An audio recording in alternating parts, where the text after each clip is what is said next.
शापित महल की रानी। कहते हैं हर महल में एक कहानी होती है, लेकिन कुछ कहानियां सिर्फ रात में ही जिंदा होती हैं, जब हवाएं सिसकियां भरती है और महल की दीवारें किसी को पुकारती है।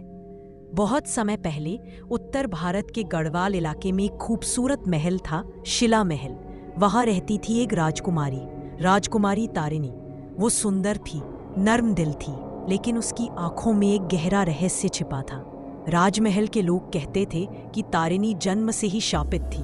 कहते हैं उसकी मां ने काली तांत्रिक शक्तियों से उसे जन्म दिया था, ताकि वो राजवंश की अंतिम संतान बन सके।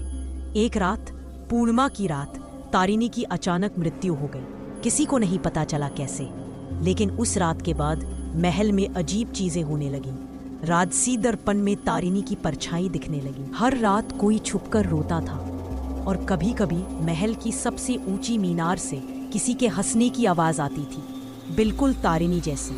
राज ज्योतिषी ने भविष्यवाणी की, तारिणी अब एक चुड़ैल बन चुकी है। जब तक कोई उसकी आत्मा को मुक्ति नहीं देगा, वो हर राजकुमार की मौत का कारण बनती रहेगी। सालों बाद एक वीर राजकुमार आरव शिला महल में आया। वो तारिणी की कहानी को सुनकर आकर्षित हुआ। रात के तीसरे पहर वो महल की ऊंची मीनार में गया, और वहां उसने उसे देखा, एक सफेद साड़ी में लिपटी बिखरे बालों वाली लड़की, जिसके पांव उल्टे थे। वो मुस्कुरा रही थी और बोली, तुम मेरे हो ना, अब कभी मत जाना। सुबह जब सैनिक आरव को ढूंढने गए तो मीनार में सिर्फ उसकी तलवार मिली, और दीवार पर लिखा था, अब राजकुमारी अकेली नहीं है।